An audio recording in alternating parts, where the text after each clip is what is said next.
I see days on market as the flag of opportunity. I see days on market as something you want to be monitoring. And these folks that only want to go and look at the new listings, there's so much opportunity with these properties that have been on the market for a little bit of time. Our market, the average time on market is less than a month in the suburbs. It's less than 2 months in Philadelphia.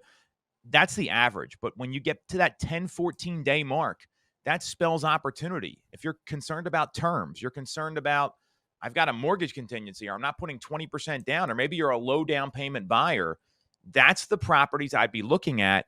And I don't see this trend reversing, especially with what rates have done. I think it's going to be something where you monitor those opportunities, you look at the market, and that's why it's so important for consumers to have a knowledge broker in their corner that knows how to navigate this, because some people just rely on the MLS strip to do all the work, which is lazy business.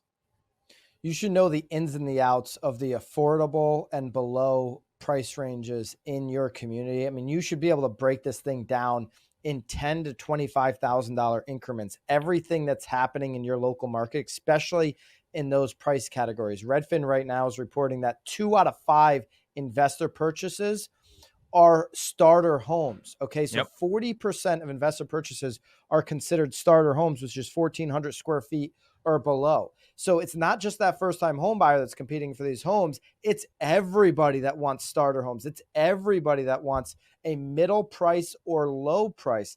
Redfin also reports that 3 out of 4 investor purchases are either middly priced or middly. You like that word? Middle priced or lower end price in the market. Okay, so 75% of investor purchases are sitting there. That tells you where you should be buying property in your community. On nowbam.com, we posted a Zillow report, Tom. This is a great article.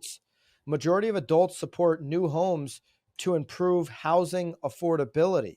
Okay, so right now, according to Zillow, we have a shortage of 1.35 million homes. It's due to the slowdown in new construction over the last 10 years. It's obviously got to do with homeowners not putting their house on the market with the rising rates. But the affordability just continues to get worse. We actually I covered it on the hot sheet earlier this week. When we got up over 7% on the 30-year fix, we hit an all-time high, higher than even the great financial crisis, for unaffordability as measured by HOAM.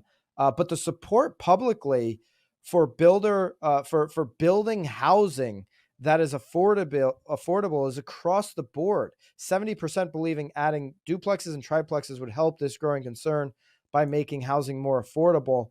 I'd love to see, I know you dropped in the comments, Tom, this housing bill that would incentivize home sellers, basically upping that capital gain. If you haven't been following that, it's not passed yet, but basically they want to ask, they want to, this is a bipartisan bill, so both sides are looking to do this. They want to raise the $500,000 tax gain exclusion for joint filers to $1 million. And they want to up it for single filers from 250 to 500. Listen, that's great and dandy. That's not going to unlock inventory. What we need to do is make incentives like that for home builders by stripping out regulation. The majority of people in every community want to see affordable housing. Well, we can't build it with all the regulation that builders have. Mm-hmm. So if you give them incentives, if you take out regulation from them even starting a project and say, here's a cap price, you can't go over median price point on the sale in your community. And maybe instead of sending, Tom, $100 billion over somewhere, that's very far from here, we send like $100 billion over to across the pond for stuff that's not even in the budget. Maybe we carve out some money. They just wrote this big budget to like supplies for builders to build affordable homes here on the land in which we live. Might be something to consider. I mean, that's a revolutionary idea you've got there. I mean, maybe you should run for president or something. I don't think you do very well because you're so defined in your opinions that you actually have an opinion. That's another story.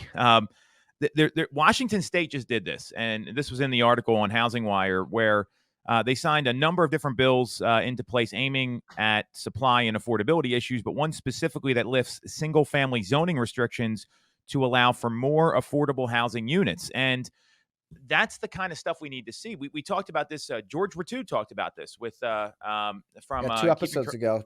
Yeah, and it's a real issue. I mean, the capital gains thing I think will help some people because there are a lot of folks they're in their home 25, 30 years and maybe their home's worth more than $1 million right now and the gain's going to be that big. That's not what we're talking about here. You need median price point homes right now. Those are still the hottest homes. Even post crash in 2008, the stuff at the median price points has always moved. And that's because you get not only people moving up, but you get people moving down and downsizing to those properties. And if there's more local laws passed about this, and I'm glad to see somebody's doing this. Minnesota passed some bills that would preserve affordable housing projects and down payment assistance.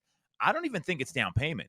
To me, it's supply and the local laws. I mean, there's many places around here where minimum lot sizes are an acre or 2 acres. That's not going to cut it.